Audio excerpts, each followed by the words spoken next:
Hey guys, இன்றைக்கி ஒரு get ready with me பார்த்தலாம். அண்ட் இன்றைக்கி வந்து ஹாஸ்பிட்டல் போயிட்டுருக்கேன் கிளம்பி செக்கப்புக்காக. ஸோ அதுக்காக தான் இன்றைக்கி ரொம்ப பெருசாக எதுவும் மேக்கப்லாம் கிடையாது. ஒன்லி ஸ்கின் கேர் மட்டும்தான். ஃபர்ஸ்ட் வந்து மாய்ஸ்சரைசர் அப்ளை பண்ணிக்கிறேன். மாய்ஸ்சரைசர் வந்து நியூட்ரிடர்ம் வந்து யூஸ் பண்ணிக்கிறேன். அண்ட் நெக்ஸ்ட் வந்து சன்ஸ்க்ரீன் வந்து பார்த்திங்கன்னா அக்வாலாஜிக்கலேருந்து பப்பாயா ஃப்ளேவர் வந்து யூஸ் பண்ணுறேன். அதில் 2 இருக்குது.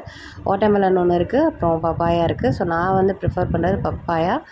சன்ஸ்க்ரீன் யூஸ் பண்ணதுக்கப்புறம் பெருசாக எதுவும் யூஸ் பண்ணல. நான் அதுக்கப்புறம் வந்து மிஸ்க்லேயர்லேருந்து என்னோடய ஐப்ரோ ஃபில் பண்ணிக்கிறேன். அண்ட் நெக்ஸ்ட் வந்து லிப்ஸ்டிக் வந்து மைக்லாம் வந்து யூஸ் பண்ணியிருக்கேன். ப்ராடக்ட் லிங்க் வந்து டிஸ்கிரிப்ஷனில் கொடுக்குறேன். அண்ட் நெக்ஸ்ட் வந்து மைக்லாம்லேருந்தே வந்து ஐலைனர் வந்து யூஸ் பண்ணிக்கிறேன், காஜல்.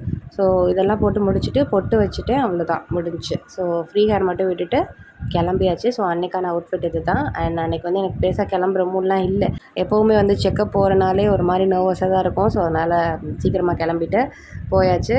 போயிட்டு நல்லபடியாக வந்து செக்கப்லாம் முடிச்சுட்டு வர வழியில் சாப்பிட்டு வந்துட்டோம்.